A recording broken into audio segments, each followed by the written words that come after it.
Revue de presse, Mohamed Ali Mouba. Rebonjour Ali Mouro. Rebonjour Babaka, bonjour à tous. Commission de l'Union africaine, Bakili à terre. Le candidat du Sénégal n'occupera pas le poste tant convoité de la présidence de la Commission de l'Union africaine, battu par les Tchadiens Moussa Faki Mahatma de Chefroide pour elle. Professeur Abdoulaye Bakili tombe au premier tour, relève Sud Quotidien. Le candidat de notre pays n'a pas fait le plan de voix au sein de la CEDEAO, qui pourtant avait endossé sa candidature. C'est que pour le journal AS, le Sénégal a été trahi par ses faux amis. Abdoulaye Bakili, pas même bon dernier, c'est une vraie humiliation et pour notre compatriote et pour tout le Sénégal, estime Libération, car les 52 millions de francs CFA envoyés à travers le monde pour soutenir sa candidature n'auront finalement servi à rien.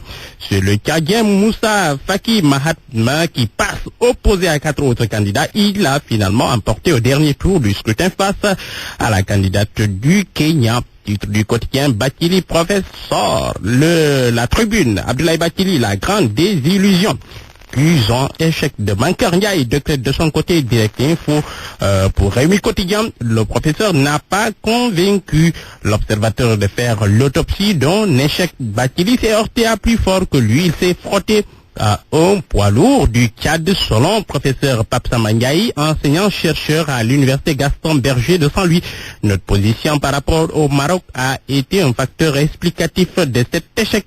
Aujourd'hui, souligne-t-il, notre pays est présenté comme un cheval de Troie du royaume chérifien de Maroc, alors que la question de la République arabe sahraoui démocratique n'est pas réglée. L'Algérie est fâchée contre le Sénégal par rapport à sa position avec le Maroc.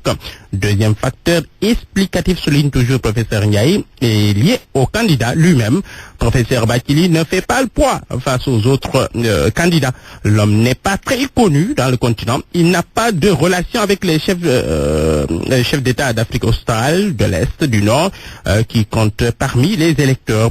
Et pour couronner le tout, constate toujours professeur Ndiaye, le Sénégal n'a pas de très bonnes relations avec ses voisins immédiats.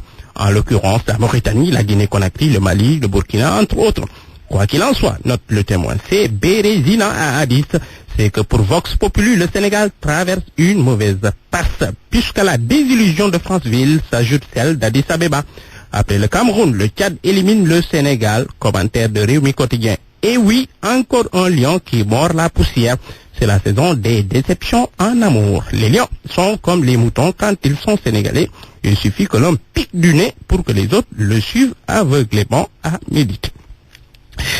Politique en toute confidence, le ministre Abdoulaye Diouf Sarr, le maire de Yoff, cogne sur Khalifa Sall dans le journal Enquête qu'il arrête de se prendre pour ce qu'il n'est pas, décrète-t-il.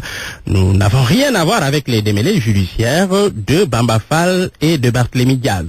Les Dakarois attendent en tout cas le bilan de leur maire, dit encore Abdoulaye Diouf Sarr dans le journal Enquête. La CAN 2017 éliminée en quart de finale. Les Lions du Sénégal sont de retour à la maison.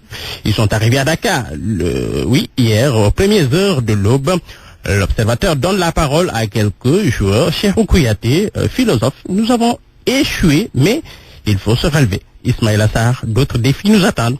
Dans Sud Quotidien Matarba, le ministre des Sports rassure, lui aussi, il faut que le travail commencé soit encadré et renforcé. Alors c'est bien pour le mental, le moral, et c'est bien pour l'avenir aussi. Rester positif et encourager l'entraîneur à aller de l'avant, assure pour sa part maître Augustin Senghor. En tout état de cause, souligne le journal Enquête, il faudrait revoir l'attaque, puisqu'aux yeux du confrère, la ligne est mince. Merci Mohamed Ali Mouba, c'était la revue de presse.